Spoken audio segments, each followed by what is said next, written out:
आज की जो सच्ची कहानी है, इसको हिंदू मुस्लिम के तौर पर ना लीजिए। इसको ऐसे लीजिए कि एक इंसान दूसरे इंसान के साथ कितना वहशी हो सकता है। मकसद यहाँ नफरत फैलाना नहीं है, बस अवेयर करना है, सच बताना है। मैं हूं पुनीत कौर। महफूज रहिए और महफूज रखा कीजिए। रब जी हम सब पर कृपा बनाए रखें।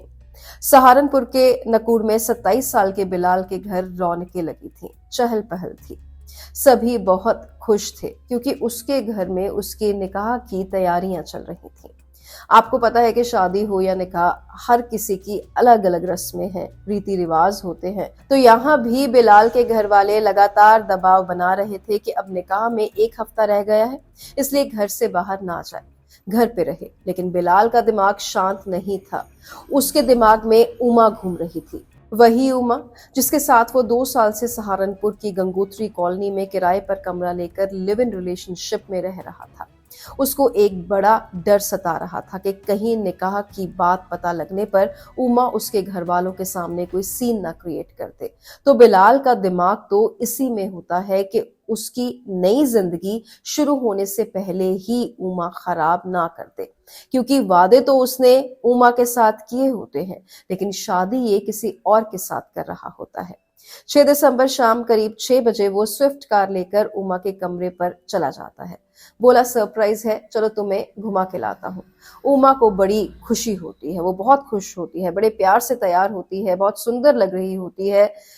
हथनी कुंड बैराज में यूपी और हरियाणा को जोड़ने वाला पुल है। बिलाल उसी रास्ते से कार लाता है। उसका हरियाणा में आना सीसीटीवी कैमरे में कैद हुआ है। बिलाल ने पहले हिमाचल प्रदेश के पांवटा साहिब की तरफ कार मोड़ ली। उमा लगातार उससे बातें करती रही। बिलाल चुपचाप था, शायद वो दिमाग में कुछ बड़ा प्लान कर रहा था। रात के करीब 8 बज गए थे और अंधेरा छा गया था। कलेसर नेशनल पार्क से गुजर रहे नेशनल हाईवे से गाड़ियां आ जा रही थी। उस दिन शनिवार था। वीकेंड पर अक्सर सैलानी पर्यटक ज्यादा इलाके में घूमने आते हैं। बिलाल ने कहा कोई होटल देखते हैं, वहां शाम बिताएंगे। पांवटा साहिब में कई रूम्स तलाशने की कोशिश की उन्होंने, लेकिन पर्यटक काफी थे। बिलाल को लग रहा था कि कहीं पकड़ा ना जाए। अचानक प्लान बदल दिया। इसके बाद उसने हरियाणा की सीमा की तरफ कार मोड़ ली। बोला चलो जंगल की तरफ चलते हैं, उधर भी अच्छे होटल्स हैं।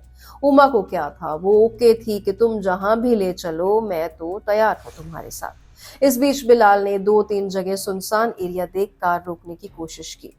मौका नहीं मिला तो चलता रहा। रात बढ़ रही थी और अंधेरा गहराता जा रहा था।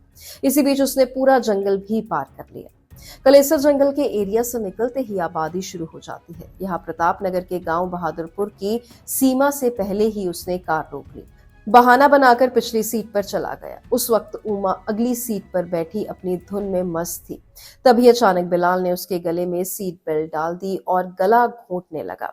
उमा के पास बचने या चिल्लाने का ज्यादा मौका नहीं था। उमा का शरीर बेजान हो गया। उसे मरा मान बिलाल तुरंत अगली सीट पर आया। उसने कार आगे बढ़ा ली।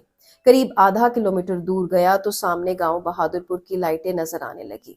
बिलाल को अब शव ठिकाने लगाने की जल्दी थी। उसके मन में पकड़े जाने का भी डर था, इसलिए उसने सिर काटने की सोची। साथ में मीट काटने वाला छुरा लेकर आया था। लाश को सड़क किनारे खेतों में बनी पॉपुलर की नर्सरी में ले गया।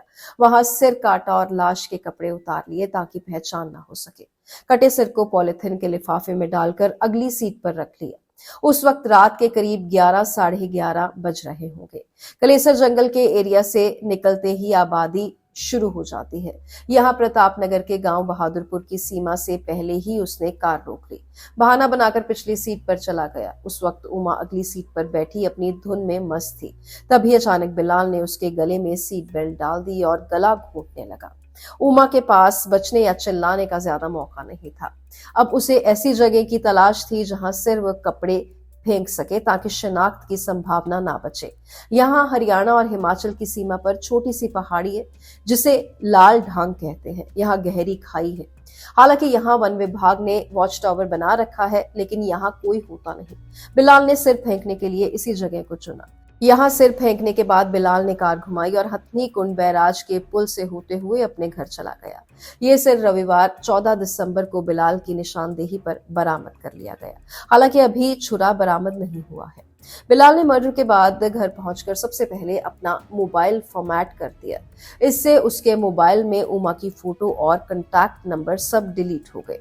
पुलिस ने मोबाइल को भी कब्जे में ले लिया है ताकि डेटा रिकवर किया जा सके। आधी रात के बाद बिलाल सो गया और सुबह घर वालों से कहा कि तैयारियों में रहूंगा। शॉपिंग भी की। 30 साल की उमा 8 साल के बेटे की मां थी। 2 साल पहले तक पति के साथ सहारनपुर के रमजानपुरा में रहती थी। पति से विवाद हुआ तो अकेले ही गंगोत्री कॉलोनी में रहने लगी। बेटा पिता के साथ रहता है, जो कभी कभार मिलने आता था। करीब 2 साल पहले उमा टैक्सी ड्राइवर बिलाल के संपर्क में आई।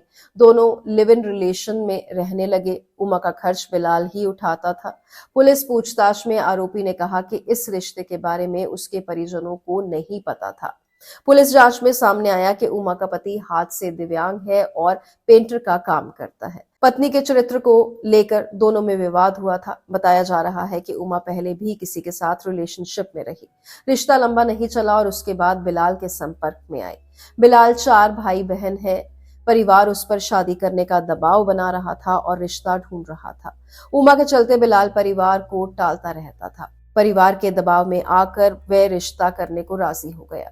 13 दिसंबर को बिलाल की बहन की शादी होनी तय हुई और 14 दिसंबर 2025 को ही बिलाल की बारात जानी थी।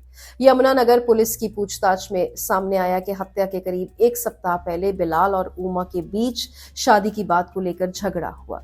तभी से बिलाल ने उमा को रास्ते से हटाने का प्लान बना लिया था। जैसे जैसे बिलाल की शादी की तारीख नजदीक आ रही थी, उमा को लेकर उसकी टेंशन भी लगातार बढ़ रही थी। ब्लाइंड मर्डर को सुलझाने के लिए पुलिस ने एसआईटी गठित की। इस दौरान सामने आया कि जिस नर्सरी में लाश मिली थी, उस जगह पर उस रात करीब 11:30 बजे एक यूपी नंबर की कार खड़ी नजर आई थी, जिसे वहां पर एक व्यक्ति ने भी देखा था। अराईवाला में एक सीसीटीवी कैमरे में भी नजर आई, जिसके बाद उसे हथनी कुंड बैराज पर लगे सीसीटीवी कैमरा में उत्तर प्रदेश की ओर जाते देखा। आसपास के मोबाइल नंबर चेक कराने पर कुछ संदिग्ध नंबर सामने आए, जिनमें कुछ खैर तस्कर भी शामिल थे। पुलिस द्वारा उन सभी से पूछताछ की गई तो उन्होंने भी बताया कि यूपी नंबर कार रात करीब 11-12 बजे देखी थी। एसपी कमलदीप गोयल ने बताया कि संदिग्ध कार को ढूंढते हुए और मोबाइल लोकेशन के आधार पर पुलिस 13 दिसंबर को बिलाल के घर पहुंची।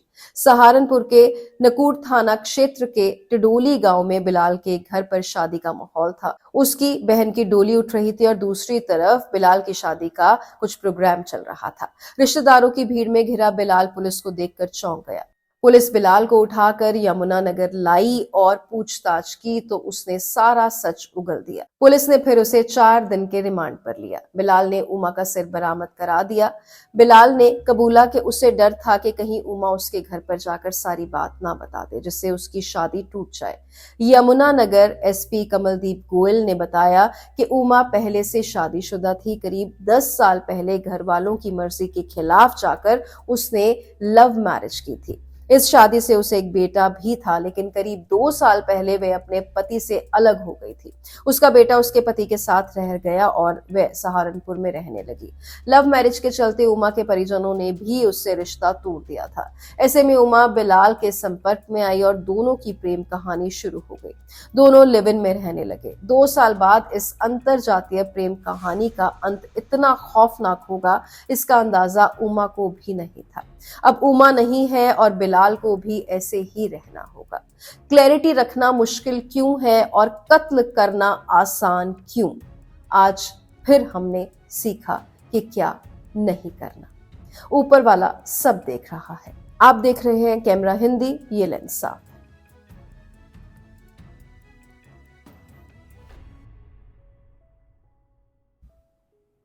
सत श्री अकाल जी, मैं हां पुनीत कौर। महफूज रहो ते महफूज रखो। वाहिगुरु साडे सब दे सिर ते मेहर भरिया हथ रखण।